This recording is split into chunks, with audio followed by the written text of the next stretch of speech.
you with the nogi is going to be the our Americana, right? It's a very good technique because as you start to apply it, if you miss or the person starts to defend, normally you can stay in the top position, right? It's not too much to worry if you miss.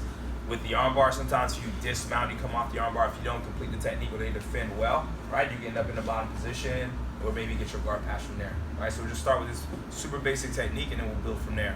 So first and foremost, I'm gonna grab the wrist, thumbless grip, and I'm gonna place my hand on the forearm above the elbow. So I'm gonna push it here. I'm trying to push the forearm into my partner's chest. So instead of pushing away from my partner, I'm gonna be here and push down. When I do this, I'm sitting on my partner's hip, so my knees are forward of my hip. Okay? When I put pressure on his arm, my knees go parallel with my hip. So I go up to put all the weight on his arm. I peel or smear off. Watch your partner's face. Drop the elbow right next to his neck. About a 90 degree. This elbow will not move. Okay? So this one stays planted.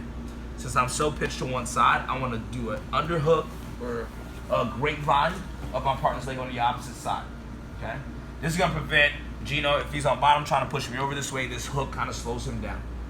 With my opposite hand between his elbow and his shoulder, my fingers with my palms up, I dig under, rotate over, and I grab my own thumb. Oh, excuse me, my wrist. Keep the back of his hand on the ground. Now, a lot of times, instead of elevating here, okay, since this is a basic technique, but you guys have done this before, I'm going to focus on some small details.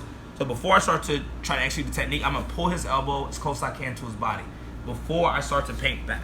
So I pull super tight, close here. Then I lift and I start to pull, executing the technique. So out here we might have a lot of play. Back here we might even have some. I'm gonna pull that elbow as tight as I can to his body and then start to execute the technique to finish. So for right now, arms in. I'm gonna grab his wrist and grab the forearm above the elbow.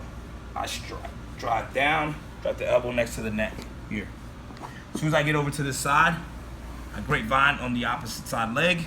Between his elbow and his shoulder, I dig under, rotate, grab my own wrist. Get the back of his hand on the ground. I'm gonna pull his elbow into his body as tight as I can, and then I lift and I start to pull back. Okay. This hand, the hand grabbing his wrist, is to secure it to make sure he doesn't straighten his arm out. My hand that's grabbing my wrist does all the work. That's gonna be the lift and the pull. Okay. So suck it in super tight, lift and pull. One more time.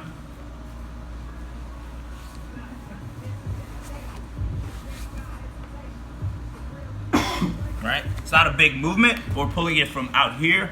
Put the elbow tight to the body before we execute that lift and drag.